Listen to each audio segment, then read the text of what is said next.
Welcome to the Schar School Power Lunch. This week, it's a roundtable on U.S.-European relations.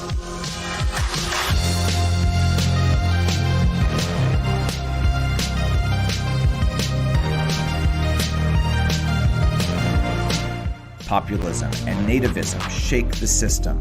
The British leave the Union. Russia destabilizes the East. The Mediterranean simmers in the South. Europe's future is less clear than at any time since the Cold War. After rebukes from the Trump administration, what damage has been done to the continent's bond with America? What are U.S. priorities now?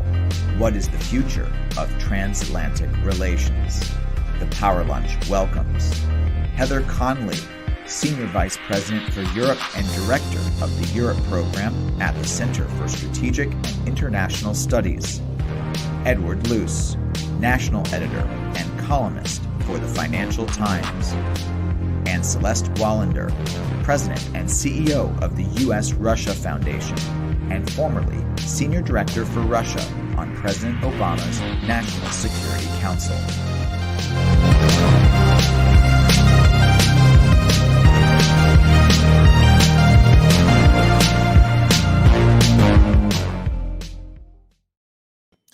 Well, we can only wonder what European diplomats have thought about their relationship with the United States these past 4 years, but it would probably go something like this. With friends like these, who needs enemies? I am Justin Guest. Welcome to the Power Lunch here at the Schar School of Policy and Government. With us to discuss this American foreign policy in Europe this week is a really brilliant panel. Let me welcome Heather Conley from CSIS, Edward Luce from the Financial Times, and Celeste Wallander from the U.S.-Russia Foundation. Thank you so much for joining us, to each of you.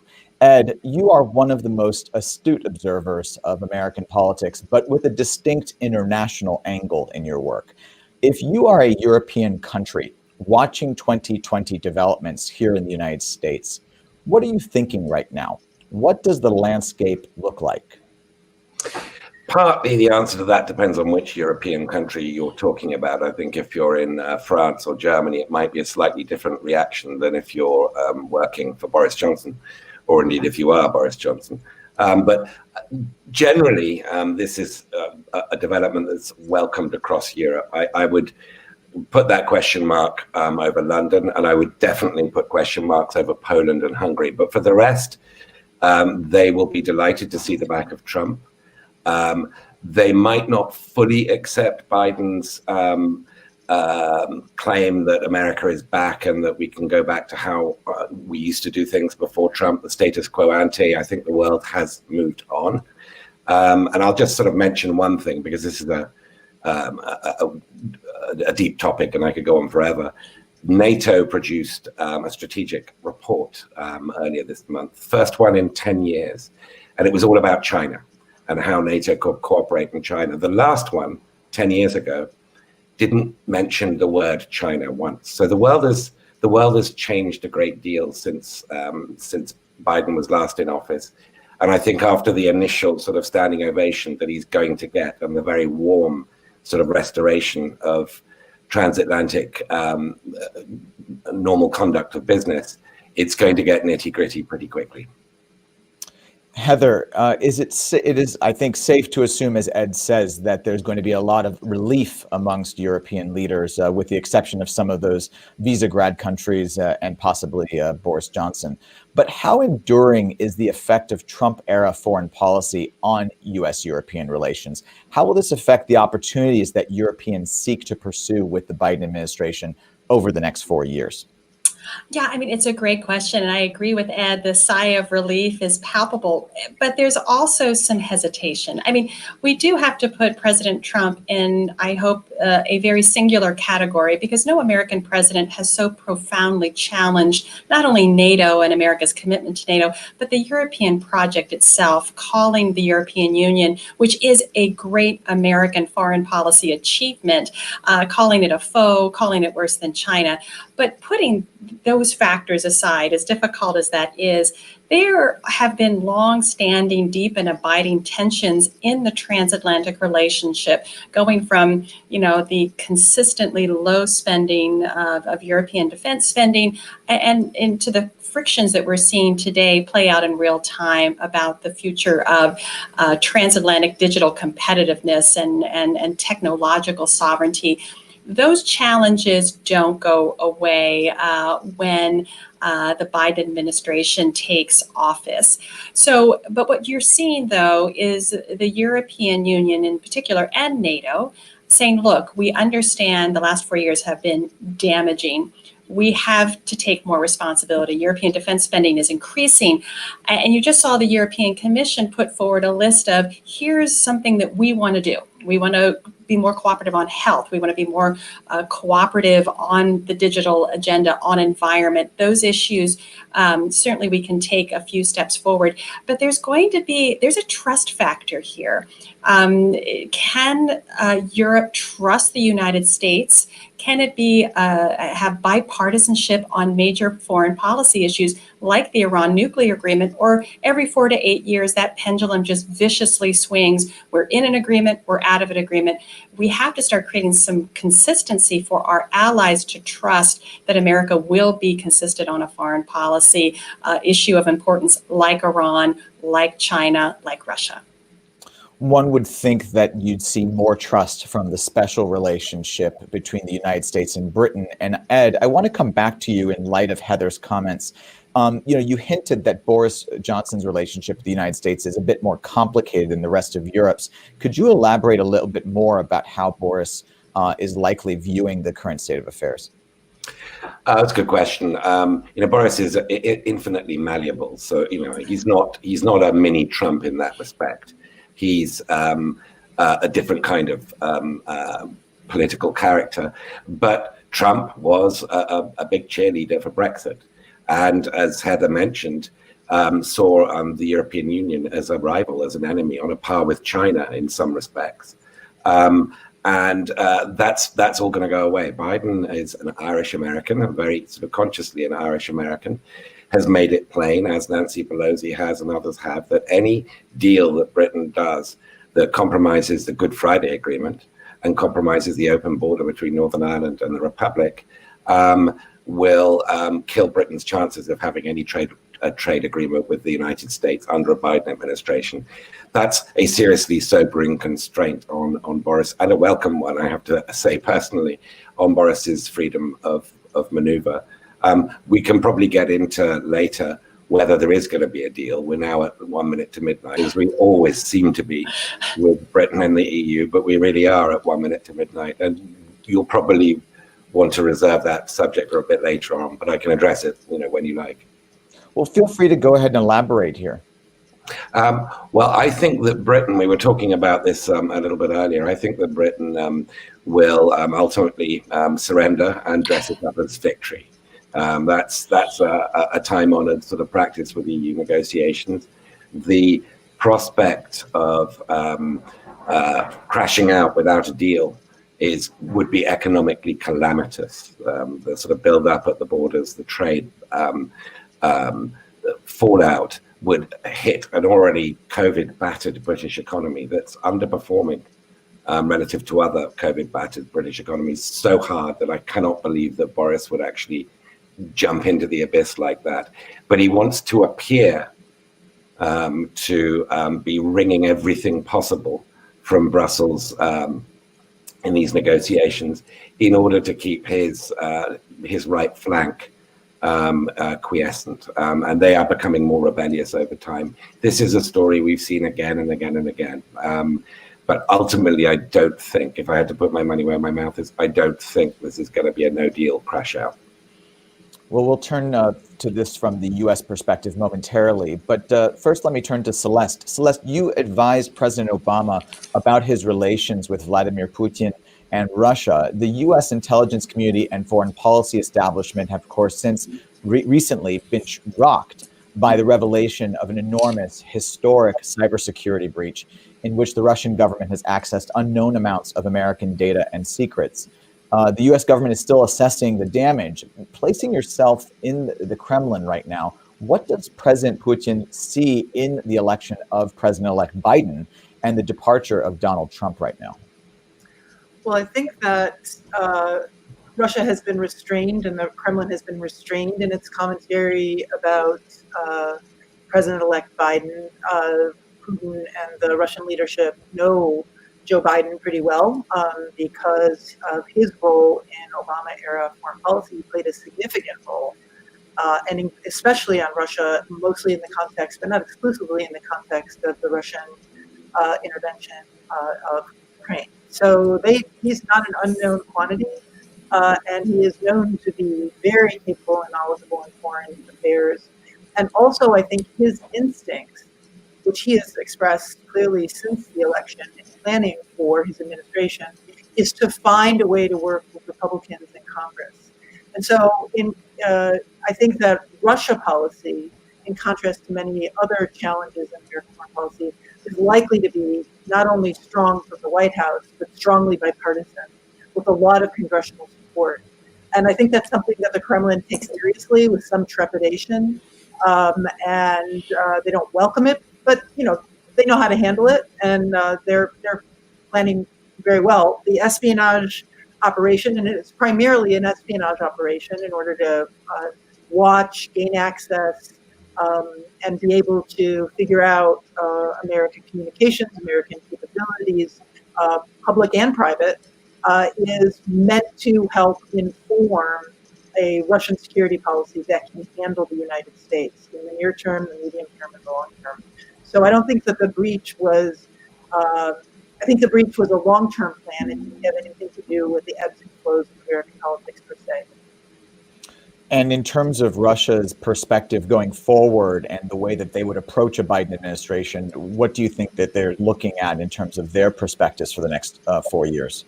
Well, I think they're going to try and lead with issues that they probably rightly believe that the incoming Biden administration will be interested in getting some agreement on because they're in American security interests. Extension of New START, certainly laying the groundwork for possible follow-on arms control negotiations, although that's very complicated. But you have to be willing to negotiate. Doesn't mean you have to agree, but you certainly have to, out of responsibility for American national security, you have to be willing to consider that.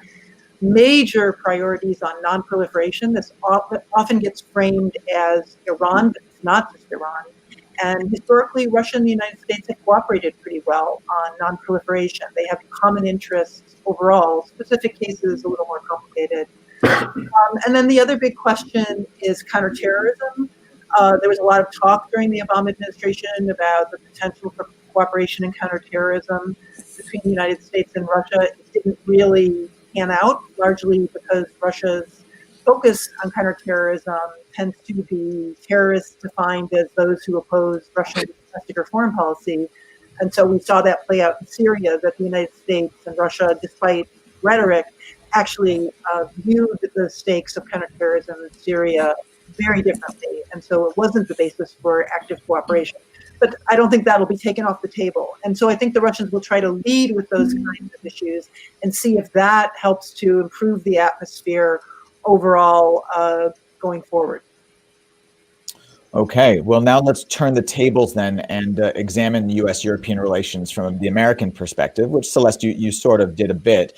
Joe Biden uses the slogan "Build Back Better" to describe his approach to domestic American affairs, of course, and public policy. But how does this apply, do you think, to his administration's approach to Europe? Celeste, your range goes beyond Russia to the east as well. How do you think it applies to Belarus, to the Ukraine, et cetera? Well, I think the first thing you're going to see in a Biden Build Back Better foreign policy is a return to not only strong bilateral relations with important partners and allies like Germany, like the UK, like France, and an outreach to countries throughout Europe to redevelop that bilateral relationship, but to also enhance and elevate the importance of multilateral cooperation. NATO, obviously, the United States is a member of NATO, so unlike the EU, where we can value it, and I agree with Heather that it is a U.S. success, and I think it'll be viewed that way by a Biden administration, but also the OSCE, which is an important construct for security, political, economic, and humanitarian priorities in Europe. And so that Build Back Better is really going to focus on both strong bilateral relationships and multilateralism. And that is not only sort of an instinct, I think, of the Biden team, but we cannot deal with the crisis in Belarus unilaterally. The United States needs to have European partners. We need to have a common approach to leverage our various capabilities, diplomatic attention. The United States cannot do everything on its own in Europe, and it does not need to, because there is a great deal of common interest and common views in managing the Ukraine crisis. And now we have a new challenge of the ceasefire in Nagorno-Karabakh, in between Armenia and Azerbaijan, with direct Russian intervention in the form of peacekeepers, which isn't necessarily a bad thing, but it's important to get the OSCE back playing a role in trying to lay the basis for a long-standing and just settlement in Nagorno-Karabakh as well. Heather, what do you think will be the Biden administration's foreign policy priorities in Europe when they enter into power next month? Well, I think it's going to be just a strong message of restoration and stabilization. And I don't say that to be dismissive. I think that is incredibly important after the last 4 years. And you have in President-elect Biden, a true Europeanist. You have in Secretary of State designate Tony Blinken, a great Europeanist. So these are people that European leaders feel comfortable with, they know well. And so I think that's a great start. I think for me, the really big question is how much bandwidth a new administration will have to dedicate itself to Europe. So my theory about transatlantic relations, the United States has to play the part of a European power. We don't always like to play that role, but we have to get in there, roll up our sleeves, and manage and help to manage the many challenges. And America's approach to Europe, and I would say this started under the Bush administration and accelerated in the Obama administration and then went splat in the Trump administration, was we've really told Europe, look, you've got to take more responsibility for your own problems. You handle Russia. You handle the Eastern Mediterranean. We're going to focus, obviously, the Middle East, South Asia, but we're going to now pivot to the Indo-Pacific, and we need you to pivot with us, but take care of your own responsibility. I think while I understand why that feeling is there, I think what we're seeing now in the ring of fire that is around Europe is that they aren't able by themselves to manage these crises. If anything, they're showing us that they're very disunited in their approach. Witness EU sanctions, Belarus and Turkey.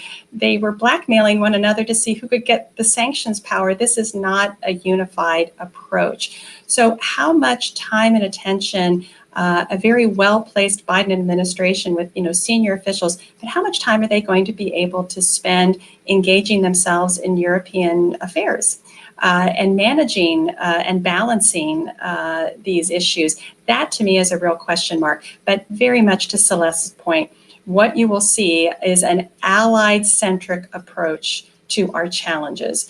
Whether that's Russia, whether that's China, whether that's Iran. And that will be an important step. A return to multilateral approaches will be a very welcome step.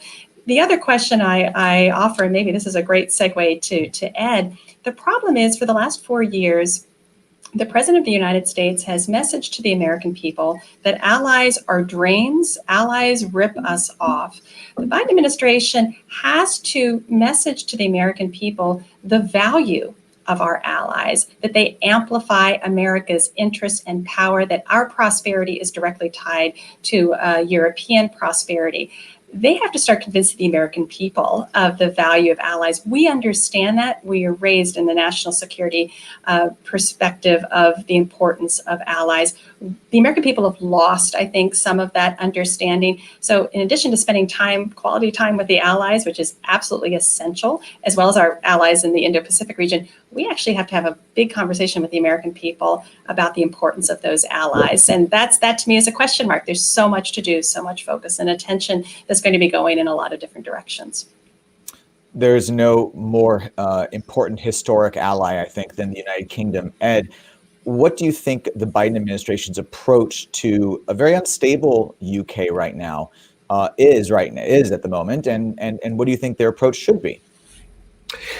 Partly it will depend on what happens in the next few days. I mean, theoretically, the final deadline for the EU withdrawal, post-withdrawal deal is Sunday night. So we might even know within the next 48 hours. But Britain's going to remain the United States' closest NATO ally, I think, and closest European military and intelligence partner. And Boris Johnson is, in fact, increasing defense spending. There's going to be an expansion of a much depleted British Navy.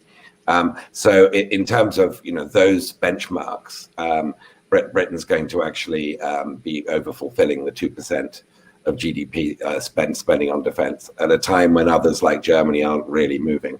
So that alliance, I don't think, is going to be that quality of the aspect of the relationship isn't going to change. But I think that Boris Johnson's going to find himself quite isolated. He's sort of predicated the whole Brexit adventure, if I could put it that way, on the idea that Britain is a globalist power and it will strike deals with China and with India and with the United States first and foremost. And I doubt very much, even if this is a responsibly done exit without any jeopardy to the lack of border in Ireland, I doubt very much whether Biden's going to have much appetite for spending capital on a trade deal with the United Kingdom. There will be business lobbies on both sides who will see advantages. But I doubt very much that Boris Johnson, when he sees what the American side wants, is going to find that particularly appetizing. And we're all sort of familiar with chlorinated chicken and GM foods, and of course, deregulating the National Health Services, monopsony on drug prices, and so forth. These things would be politically suicidal in Britain for Boris Johnson government to agree to. So I think the whole sort of notion of this massive globalist UK-US trade deal is pretty fanciful. It's a bit of a chimera. And so Boris is going to find himself alone and increasingly attacked. Even if he gives 99% of what the hard Brexiteers want, they'll focus on the other 1% and accuse him of betrayal and stabbing them in the back. So you cannot win a game that isn't empirically based. And so he's inevitably going to lose this game that he began. And I have to say, as a dispassionate observer, I think he'll deserve to. Of course, political instability is not unique to the United Kingdom, nor is it unique to the United States. European countries have been shaken by the rise of the far right and other alternative parties over the last 2 decades, spiking, of course, in the last 10 years and creating a number of illiberal democracies in the Eastern Bloc of Europe. Heather, how does the persistence of populism, illiberalism, and the far right in Europe complicate U.S. relations? Well, it does greatly complicate it because typically a lot of those far right, and the spirit also exists on the far left, just not as well organized, is not just a populist, ultra-nationalist message. It's usually an anti-European, anti-American, anti-NATO, and usually very pro-Russian, pro-authoritarian perspective. So it does present just not only a challenge to U.S. bilateral relations, but within NATO and the European Union. So I think really since the pandemic has hit, you are seeing a bit of a reduction in populism, at least the success of highly populistic parties. Again, this is where government competency, expertise, right, certainly for the last 6 to 9 months has been paramount. However, I sense that that's a temporary feature.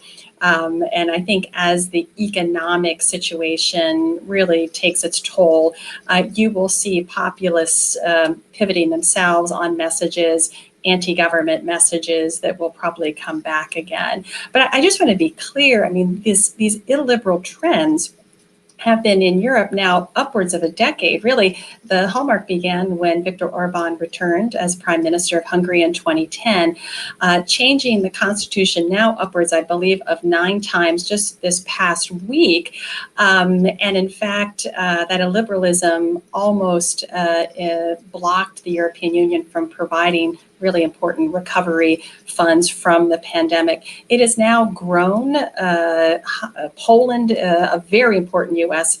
Ally, is now showing all the tendencies of Orbanism between changing the constitutional court and now ownership of the media. Slovenia is now copying. So Mr. Orban was an outlier. He is now a regional trend. And Europe has had no answer for that, other than trying to stabilize it, which is what Chancellor Angela Merkel just did through this rule of law mechanism.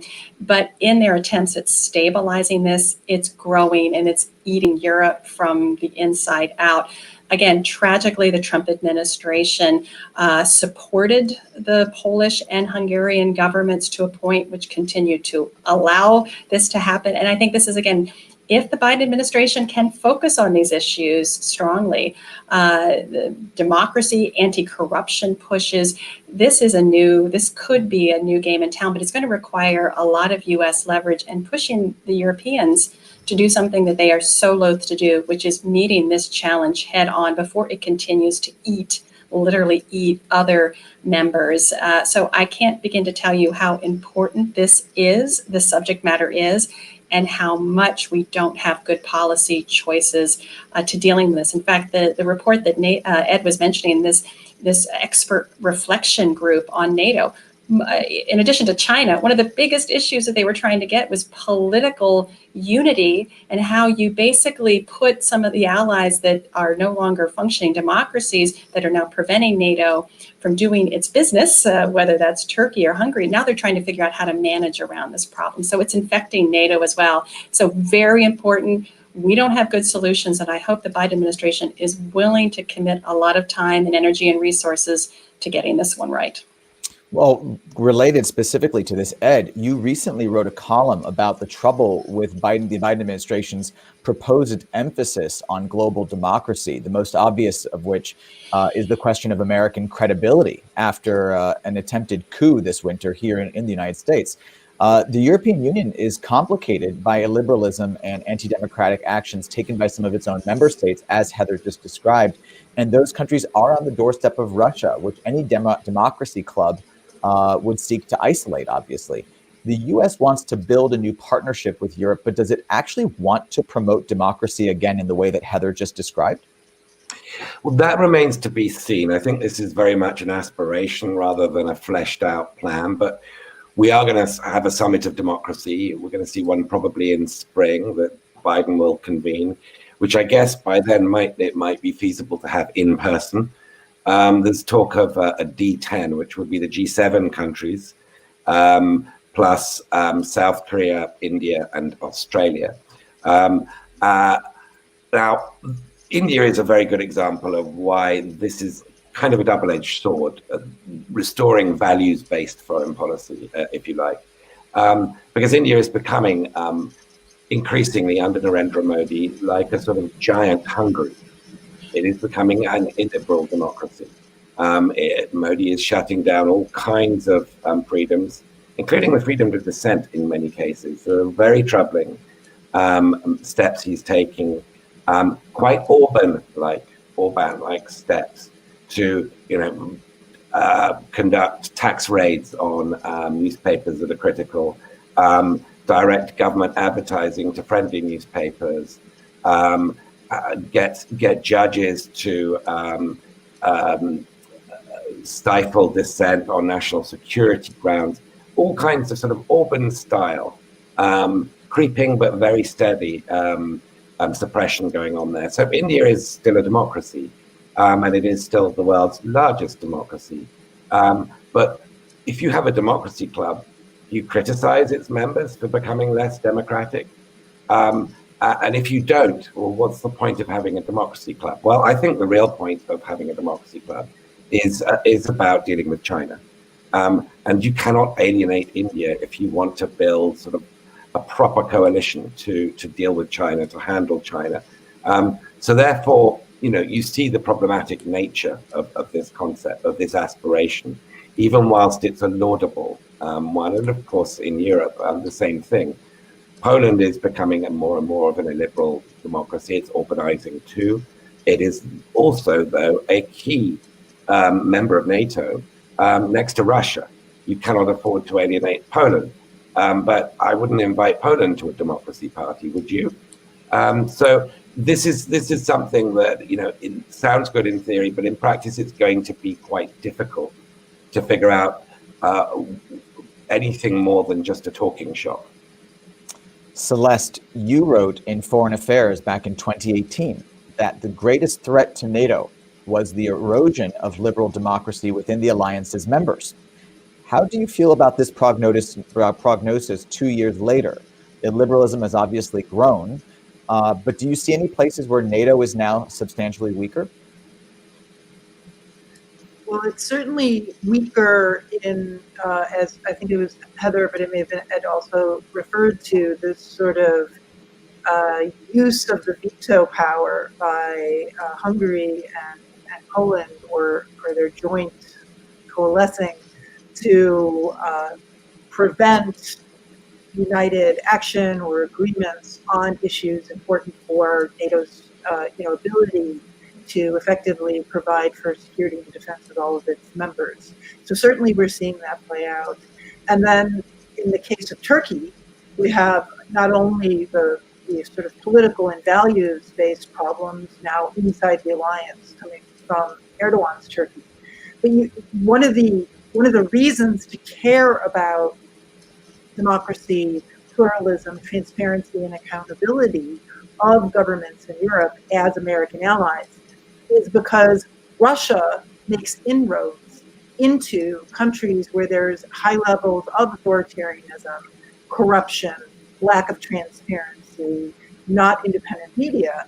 And we've seen the development of the relationship between Russia and Erdogan's Turkey, which is problematic on all kinds of fronts and manifested itself in Turkey's purchase of the S-400 system, which is one of Russia's, it's not Russia's most advanced, but it's most advanced air defense system that Russia is willing to sell to other countries. So now you have a key ally in terms of strategic location and military capabilities, Turkey, of NATO, central to many dimensions of defense planning and scenario building of how do you defend Europe in the event of an unlikely but not completely impossible military confrontation with Russia, now using Russian systems and Russian technology for its air defense. How does that work? And then there are the issues of potential intelligence penetration of NATO allies that do not live up to the best standards of, again, democratic processes, accountability, checks and balances. And so it's not merely a moral or values issue that countries in the NATO alliance are moving away from the standards of democracy and those institutions and practices, but it actually comes back to really hardcore military and intelligence security. Well, Russia has clearly complicated American relations with Turkey, a NATO ally, when it sold the Turkish President Erdogan a missile defense system a year ago. And on Monday, just this week, the Trump administration slapped sanctions on Turkey.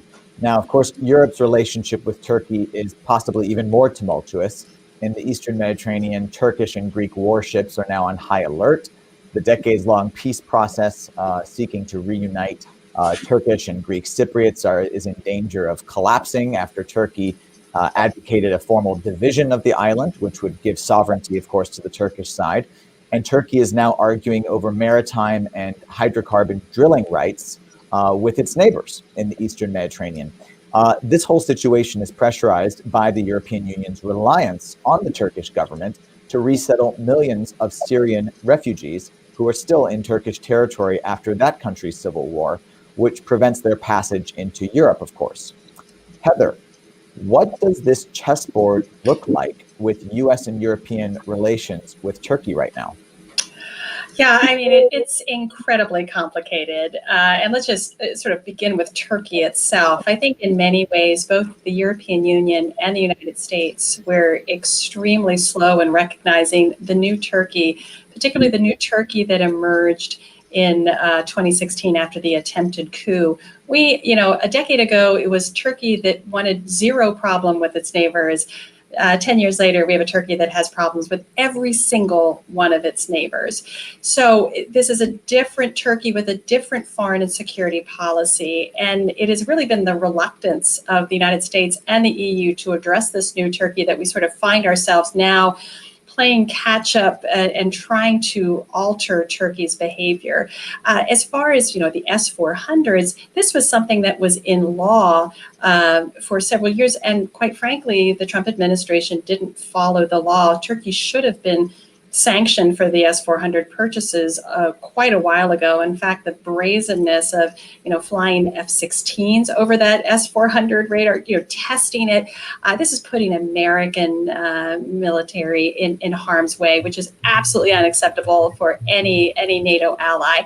But so the U.S. is now, and I think the Biden administration, President-elect Biden has already signaled there is going to be a new approach and a new relationship with President Erdogan. He's been sheltered for far too long. And I think President Erdogan is making some important changes in recognition that there's going to be a different policy approach. The European Union, however, has a much different challenge. You were right in noting that after the 2015-2016 migration crisis, Turkey believes that it is Europe that has to address Turkey's needs because of the migrants that Turkey holds and could release. In fact, in March of this year, right as the pandemic was hitting, Turkey attempted to push some of those migrants towards Greece, destabilizing them as a reminder that Turkey holds enormous influence over Europe. Yet, ironically, Turkey relies on Europe's market for its economic strength, an economy that is in crisis, quite frankly. So you see all of these challenges. The Cyprus, again, Europe invited that difficulty in when the Republic of Cyprus joined the European Union in 2004 without resolving the divisions on the island. So enormous challenges. But again, I'm only seeing acceleration by Ankara, whether it's in northern Syria, northern Iraq, in Libya, and now most recently, as Celeste mentioned, in Nagorno-Karabakh. It is using, I think it's actually reflecting a lot of Russian tactics.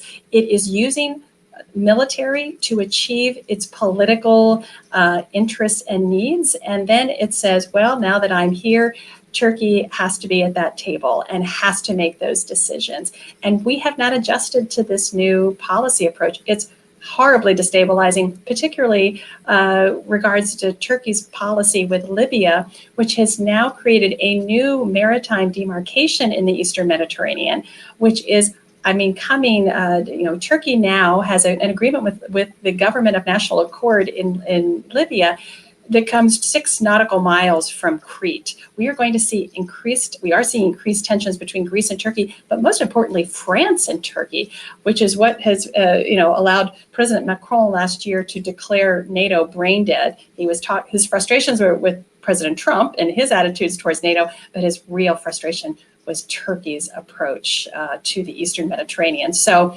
we all have to come to grips. And I think a transatlantic dialogue when it comes to Turkey, even if it's a bilateral dialogue between Washington and Paris right now, we have to stabilize the situation because it's getting more dramatic. And I think Ankara is getting more bold in how they're thinking about their regional foreign policy and security policy. It's very dangerous right now. Celeste, given the trends that Heather just outlined, and given the fact that Russia is an accessory to these trends, in some ways perhaps the template, if you were on the National Security Council for the Biden administration, how would you advise them to address the Turks' given these circumstances. Would it be a similar strategy to the Russians? Has it gotten that bad? Well, I don't think it's that bad. I mean, Turkey is an ally. It does actually have, the society and business community, as Heather pointed out, has strong interests in the European economy.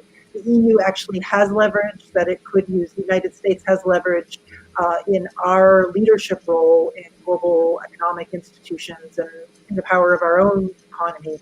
Turkish-U.S. military relations, because of the NATO alliance, but also because of the long conflicts, which are problematic, but they do tend to forge relationships. The conflicts in American operations in Afghanistan and Iraq, and then in Syria to counter ISIS, did depend on deep ties and professional relationships between the United States and Turkey. The problem is the political leadership and the terms that Heather so well described. So I think the United States has elements of a relationship that it can fall back on. But I agree with Heather that the main message has to be, you're heading in the wrong direction.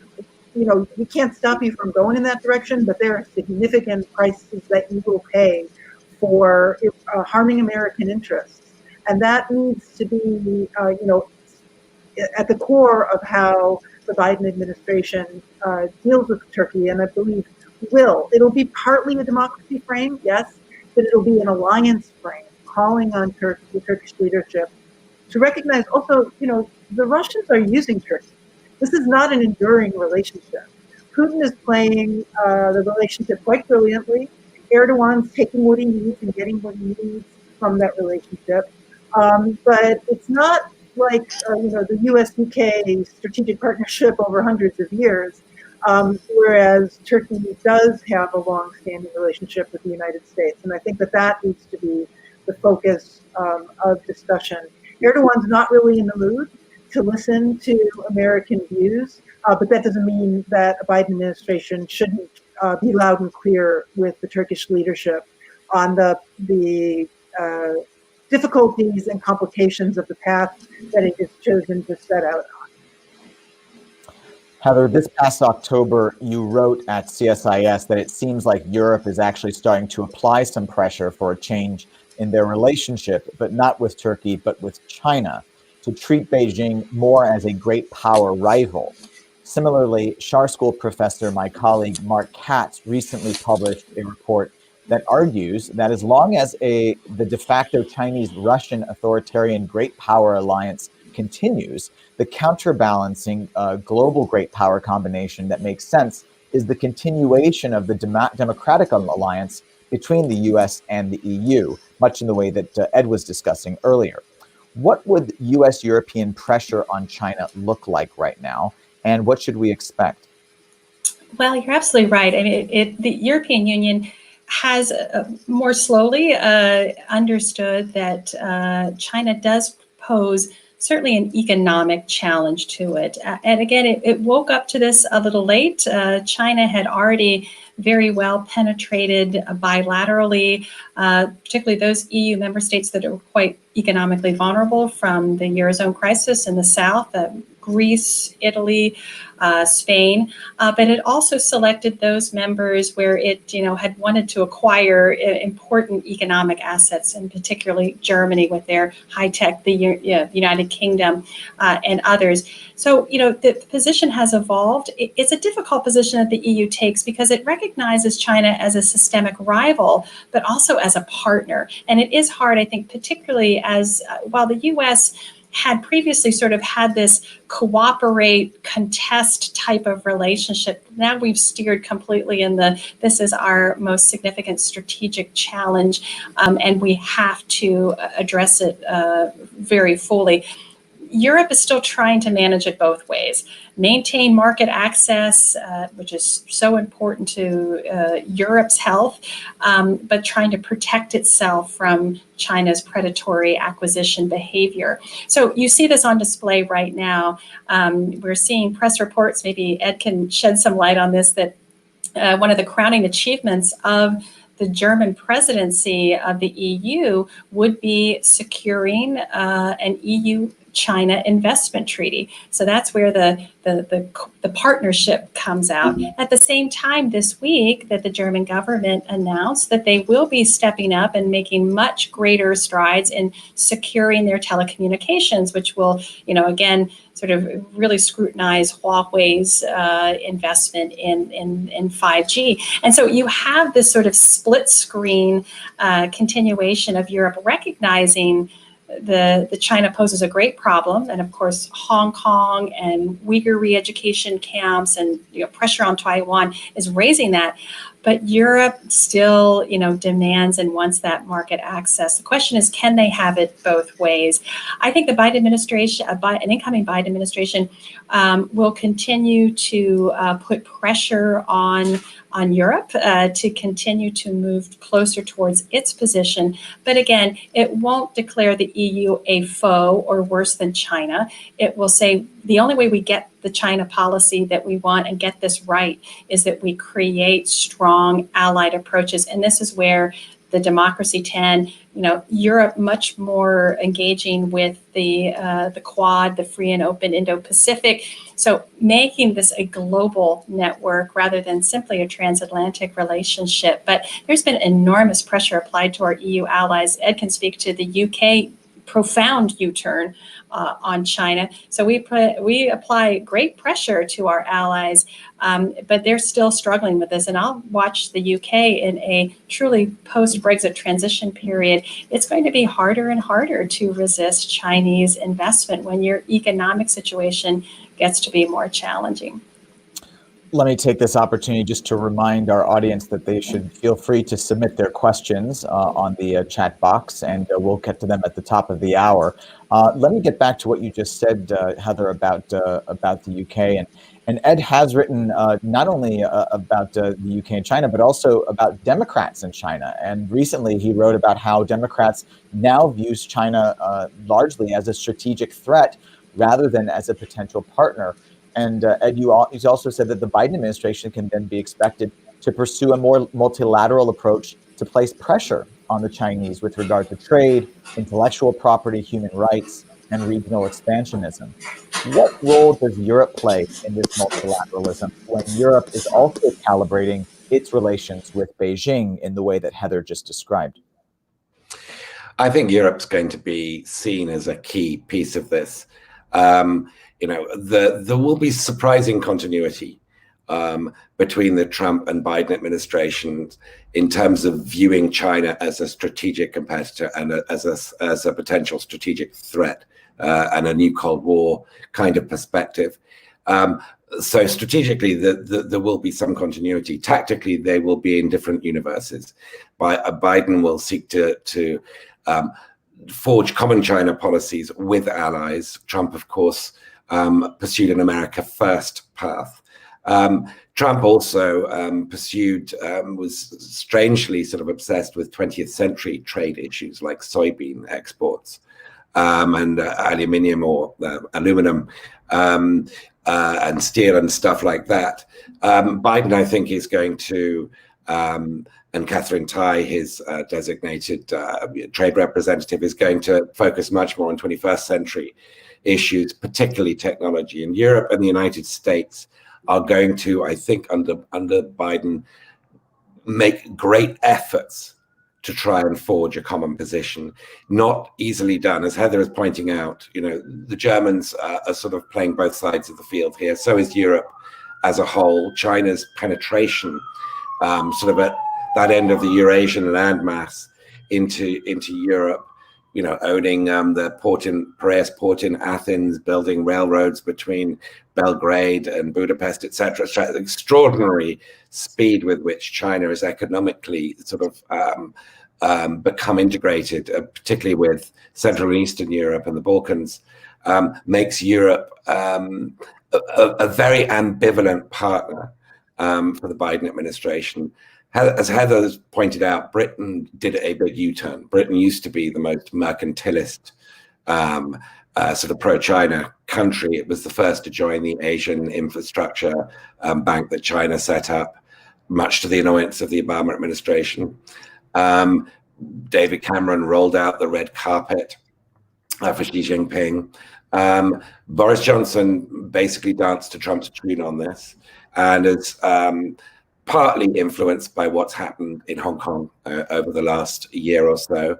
The effective cancellation of one country, two systems in Hong Kong is a direct repudiation of the Sino-British Agreement, which guaranteed Hong Kong's independent judiciary for at least 50 years after Britain left, so till 2047. Johnson's even offered visas and long-term visas to most of the citizens of Hong Kong, which is an extraordinary act for a prime minister who's built his prime ministership on anti-immigration. Germany hasn't done a U-turn, though.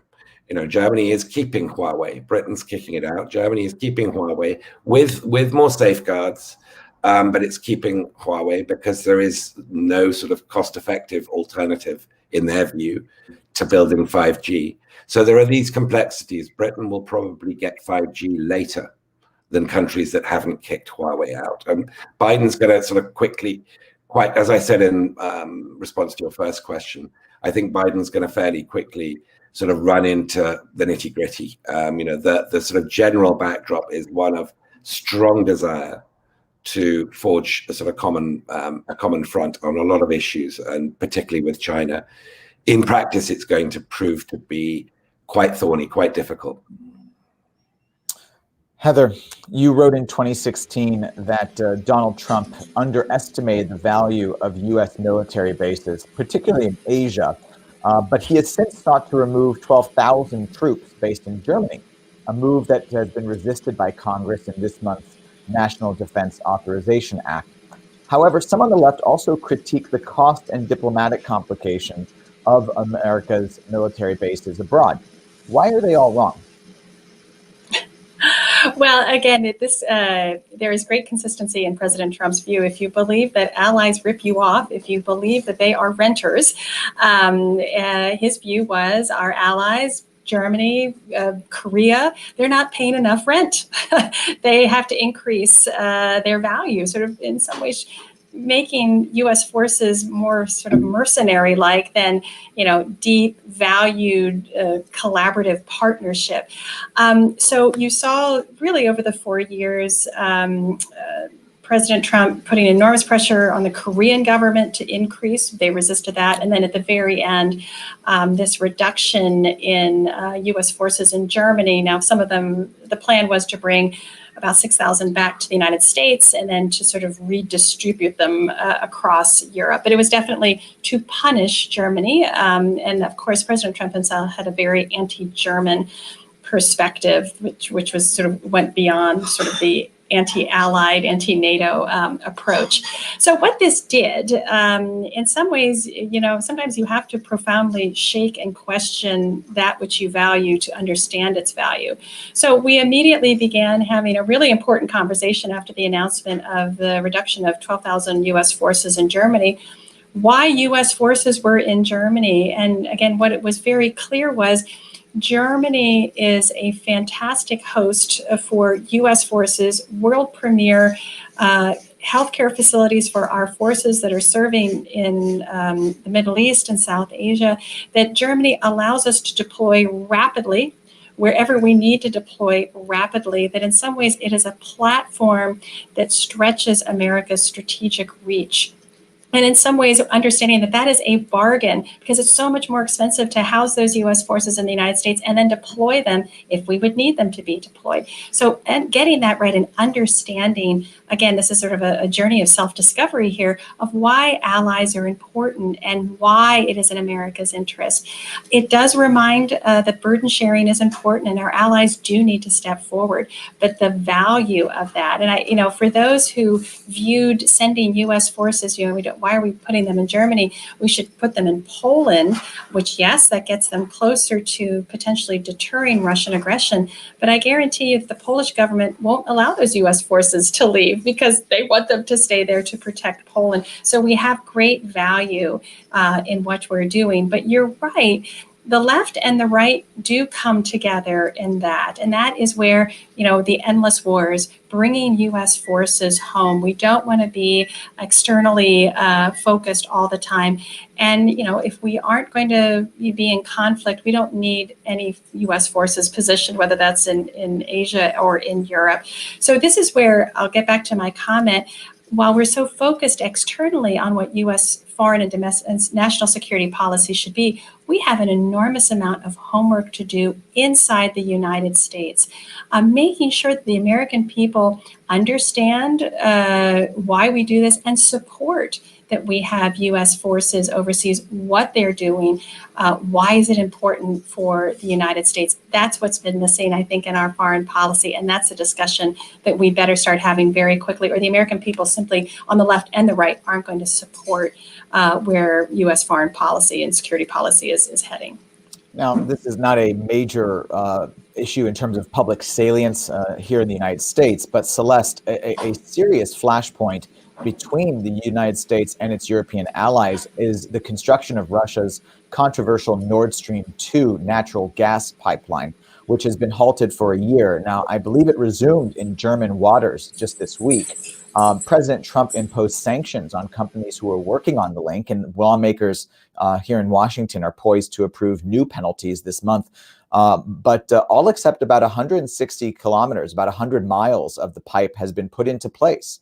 The U.S. government has maintained that the $11 billion pipeline gives Russia way too much leverage over our European friends and potentially deprives U.S. companies of European markets. How serious is this dispute between the U.S. and Germany and the U.S. and the rest of Europe? Can it derail other components of transatlantic relations? It is a severe point of contention between especially the United States and Germany. It's not it's more complicated throughout Europe. There are many European countries which do not favor Nord Stream 2 and are happy to see the United States carry the water on trying to block completion of the project. Poland, the Baltic states, others, some are, and others not just because of Russia, but environmental concerns about this pipeline underneath the Baltic Sea. But it is a particular point of contention with Germany because the German business community and political leadership is very much sees this as in Germany's economic and political interests to have this pipeline.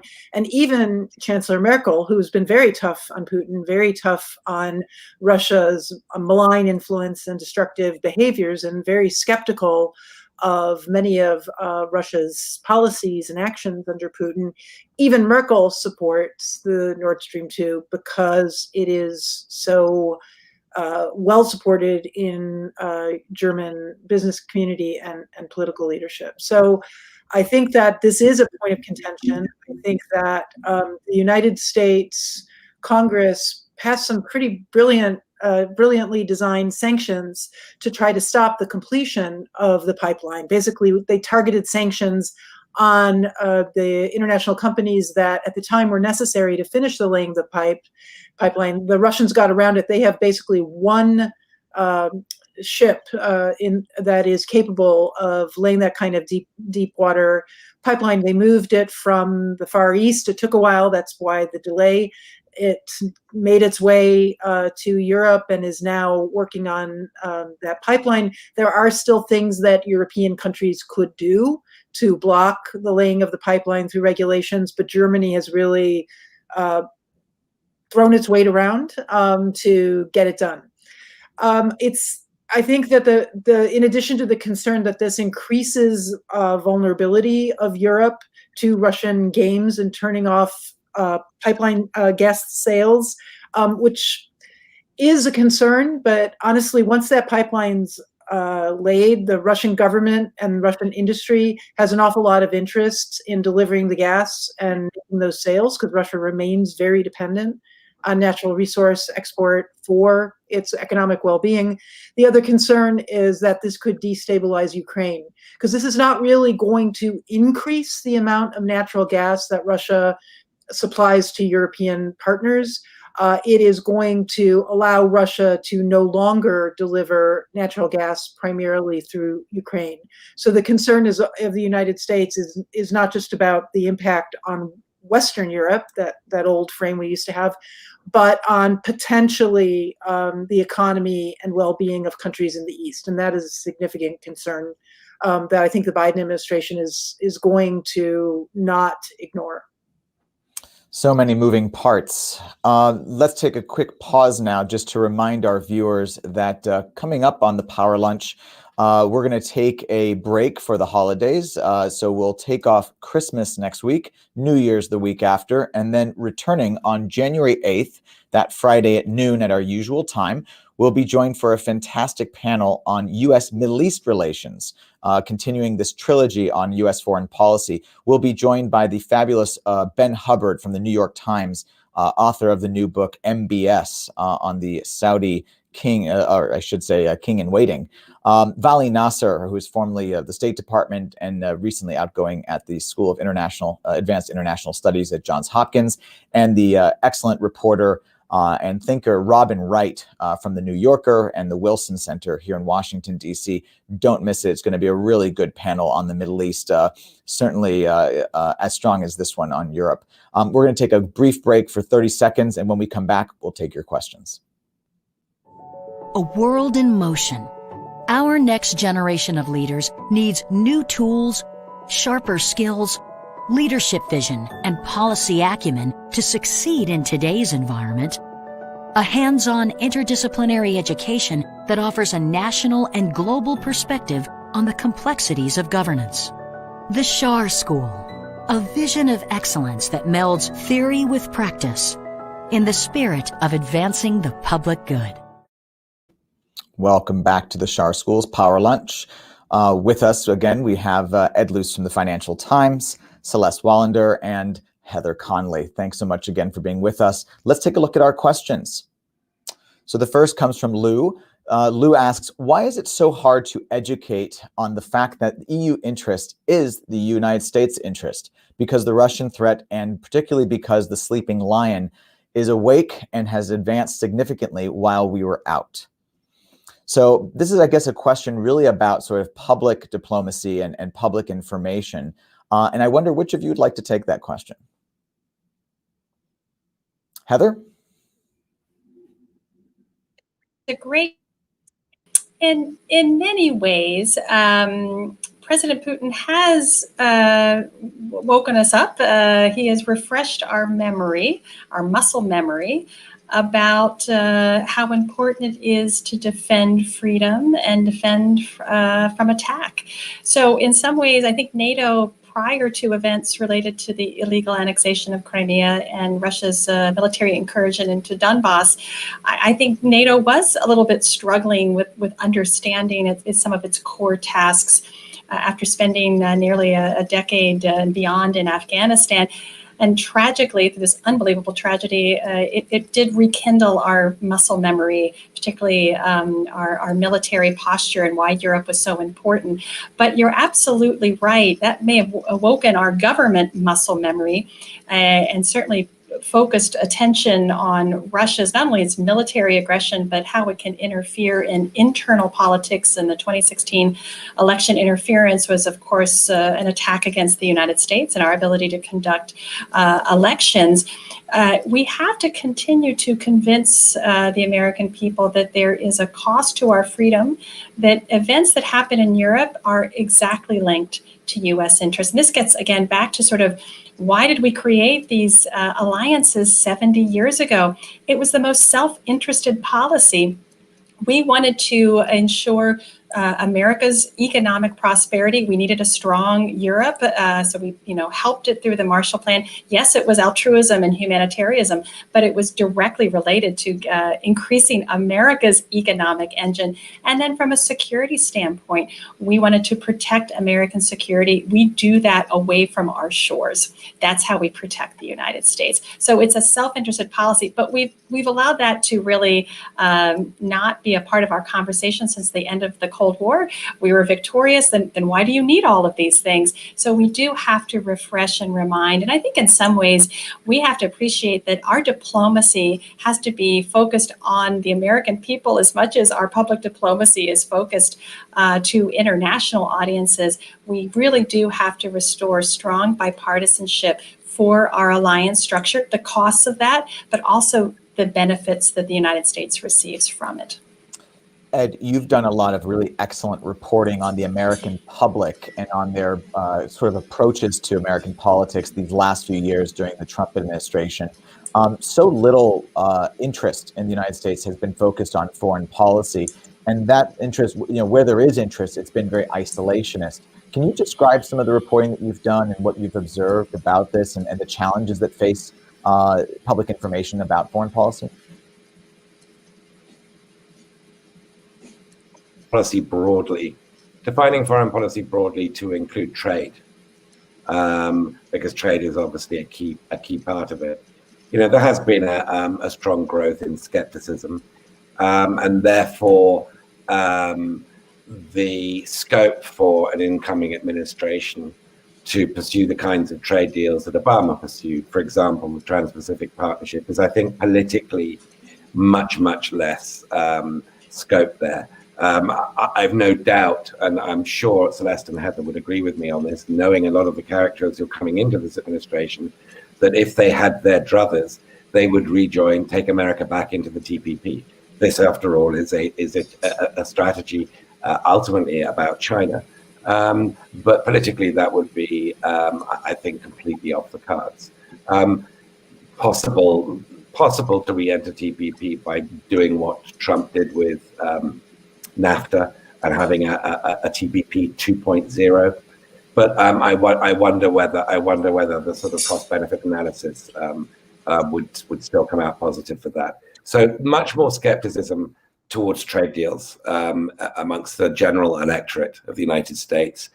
I think, though, that there is a tendency to overstate just how anti sort of alliance and global entanglement the American people are. I think the American people have historically shown that they are prepared to be led and they can be persuaded when there is a case for, having bases in Germany, for example, or intervention here or there.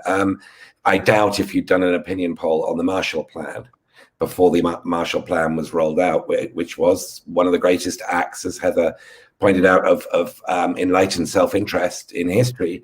I doubt that would have polled very well. Let's give billions of dollars to these war-torn Europeans. But in retrospect, the American people clearly saw the logic of it.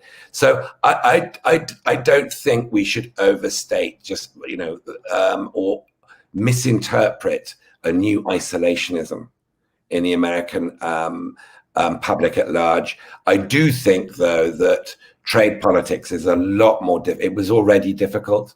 It's now a lot more difficult. And, public opinion research shows that low salience issues where people don't have strong views makes them more malleable to elite-led public opinion. And so this might be one of those areas. Let's take a look at the next question. This comes from a very distinguished questioner. This is Ambassador Rich Kozlerich, former ambassador to Bosnia and Herzegovina, and also former ambassador to Azerbaijan. He's also a colleague of mine at the Schar School of Policy and Government, a professor here. What about U.S.-European cooperation on lower priority but troublesome issues like the Balkans and the South Caucasus, he asks. This is, of course, an issue that Rich knows very well, and he would be probably more qualified than all of us to answer some of these questions. So not that you guys should be intimidated, but I wonder, Celeste, maybe if you want to have the first go, and then Heather, I think you might have some ideas here too. Yeah, U.S.-EU or European cooperation has had some successes.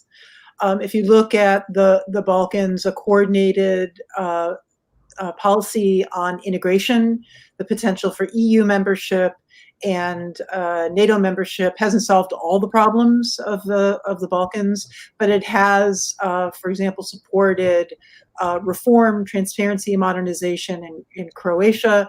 It has helped to move certainly North Macedonia toward an agreement with Greece about the legacy issues of its name. So these are not huge, epic, headline-grabbing wins, maybe, but they really matter in the regional politics. And I think that the EU and NATO have been well deployed as incentives for reform to a certain degree in that region, and that is a victory, or it's a win, at least, for U.S.-European coordination. The South Caucasus has been more complicated because there is a greater degree of ambivalence about NATO membership for, in particular, Georgia.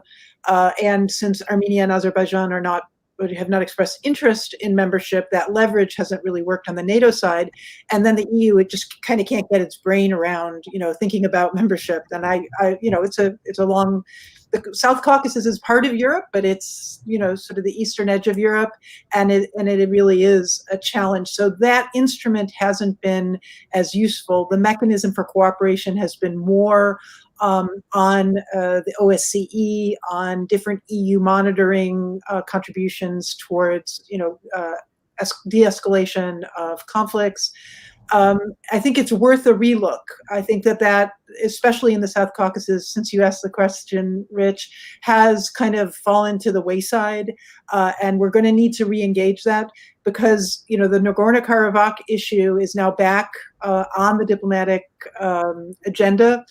And it's very complicated because of Turkey's role. And the United States is going to need cooperation with the EU if we're going to play a constructive role.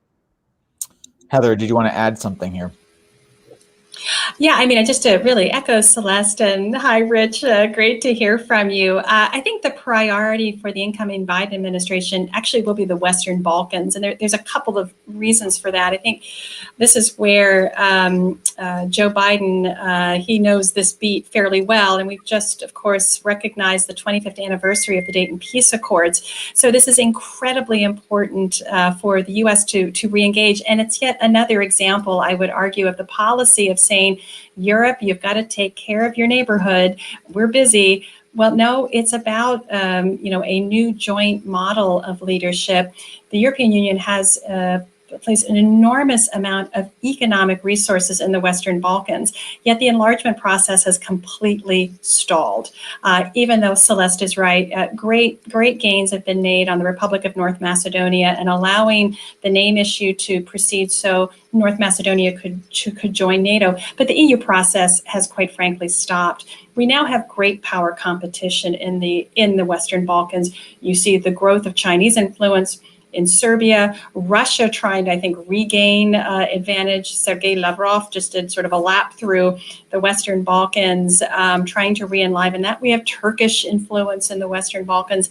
And in some ways, that has squeezed out U.S. and EU cooperation. So I do see, and of course, we had the most unfortunate situation in addressing Serbia-Kosovo normalization that you had where the U.S. was trying to be in competition with the EU to see who could sort of try to manage that. And again, it's just the most destructive tendencies.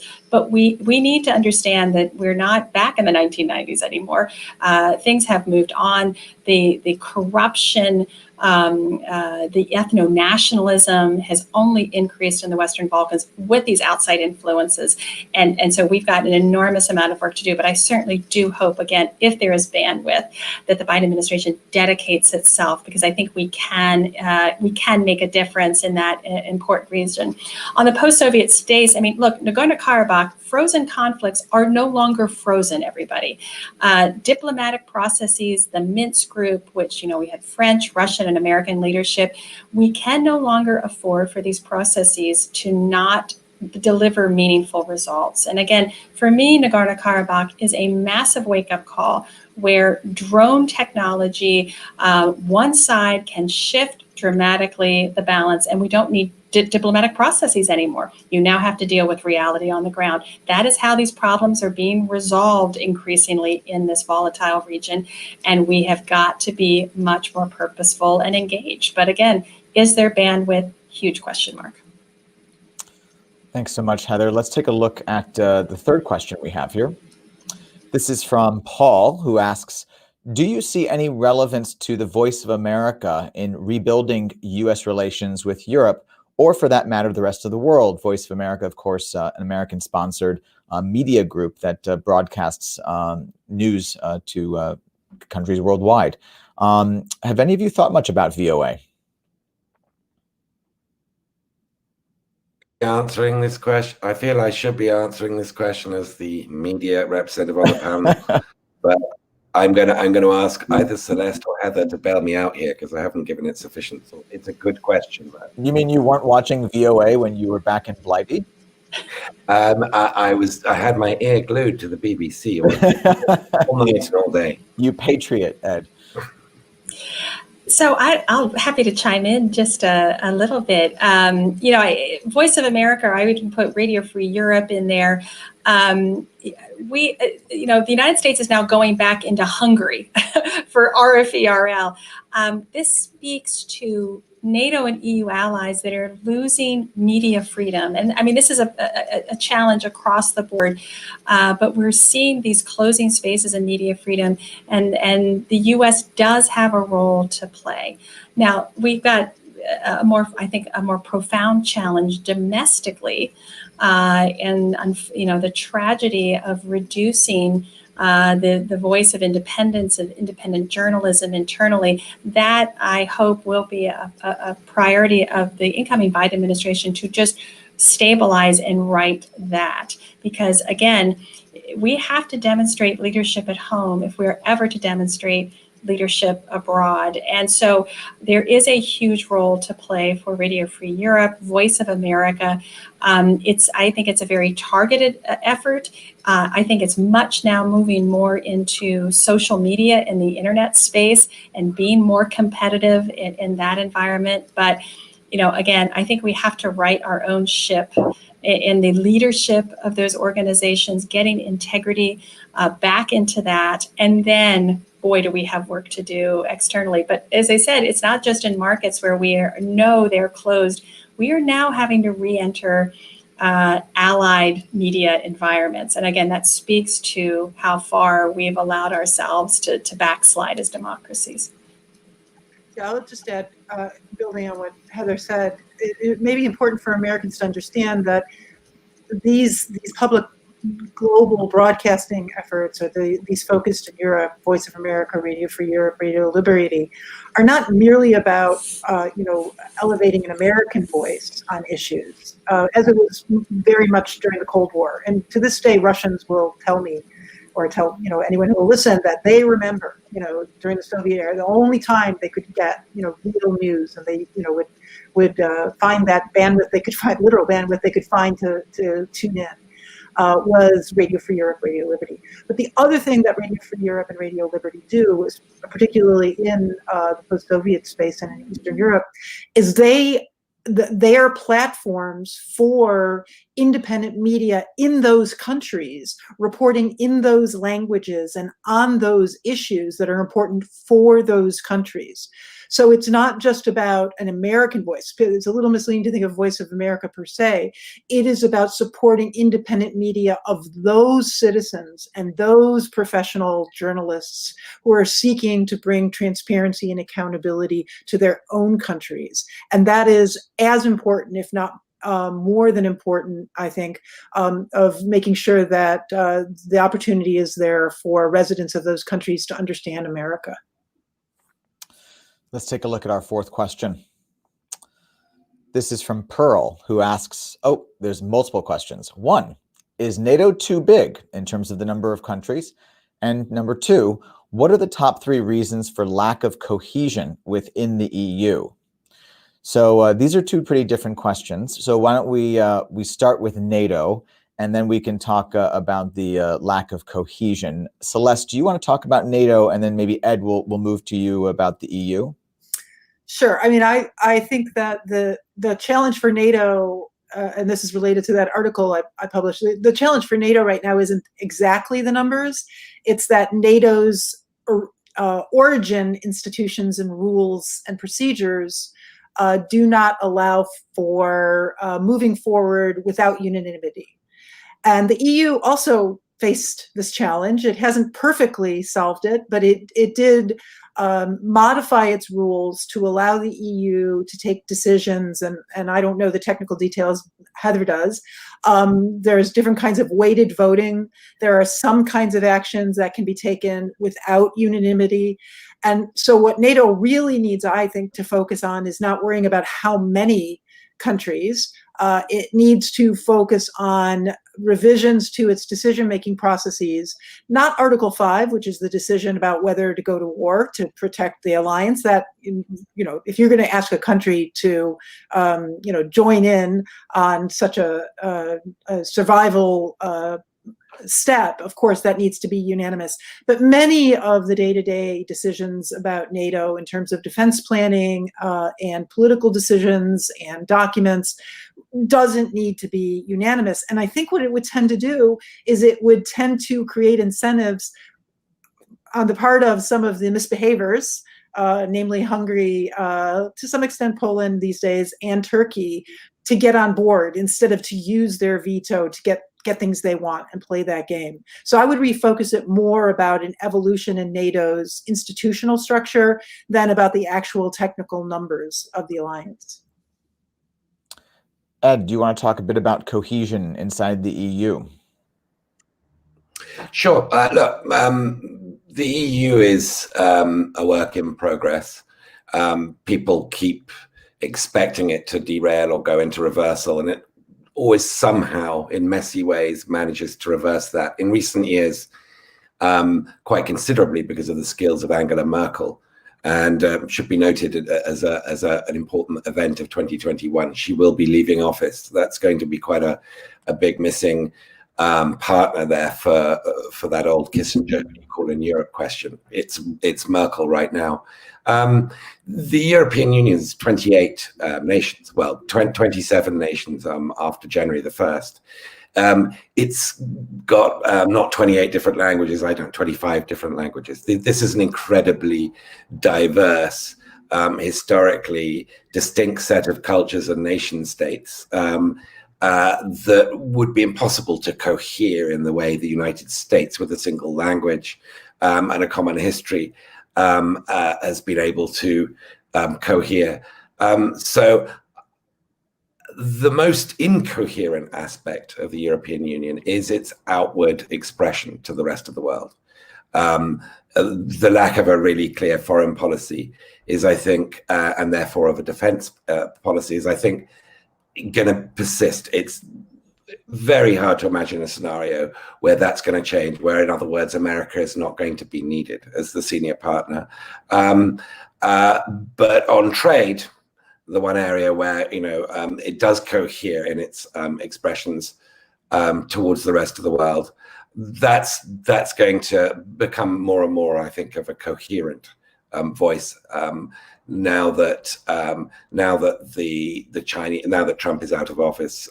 So it really depends on which aspect of Europe you measure. No other club of nations in the world is as coherent as the Europeans are. I mean, ASEAN shares almost pools very, very little sovereignty, if any.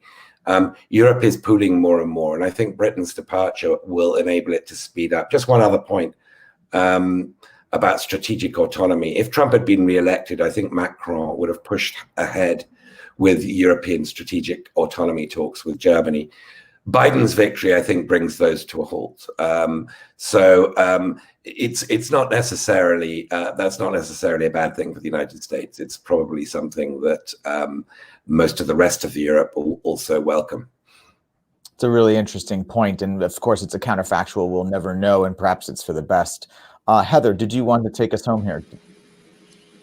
Well, again, in some ways, let's just be clear. This is success. This is what success looks like. 30 members around the NATO table, that is success. And that's, we still are so attractive, but it's also a challenge because it is really hard to get 30 countries moving and responding quickly to the same challenge set, and you do have very different levels of threat perception. If you are an Eastern NATO member, you see one threat, and that is Russia. If you are a Southern NATO member, you see the threat coming from the South, from instability, violent extremism, and so you've got to be able to do that. But when you get those 30 countries to agree on consensus, there's nothing more powerful. When you can get now the 27 members of the European Union to agree on sanctions, there is nothing more powerful. But it does get incredibly difficult to do that type of work, to be responsive, because adversaries and other countries, they'll have first mover advantage. If they, to send a proxy force in to change, the little green men pop up, it is hard to respond unless there's clarity in that alliance. So for NATO, that's why they're really focused right now on political unity. For all the issues that Celeste mentioned about the divisiveness within it, but if you don't get that speed and that efficiency and that unity, you cannot be more powerful. But again, this is America's unfair advantage. Our alliances, we aren't alone. China is alone. Russia is largely alone unless it co-ops a neighbor. This is our strength. And if we apply it and with smart statecraft and strong economies, we can do this. So as I said, this is the clear advantage, but it's a lot of hard work. The diplomats have to really roll up their sleeves. And what I worry about, the art of the EU trying to find those abilities to bargain with other. Right now, I feel that they're blackmailing one another to get their way, not finding that unity. But I hope that switches around. We need a strong EU as well as a strong NATO. A lot of work to do for American and European diplomats in the months to come. Thank you all for a really excellent panel. Before we conclude, let me just remind our audience that we will be off for Christmas and New Year's. And when we come back on January 8th, we'll have a fantastic panel on U.S. Middle East relations with Ben Hubbard from the New York Times, Vali Nasser from Johns Hopkins, and Robin Wright from the New Yorker. Don't miss it, January 8th at 12 noon. Otherwise, let me just thank our panel and wish you all a very happy holiday season, a very prosperous, healthy, wonderful, better new year, and we'll see you on the other side of it.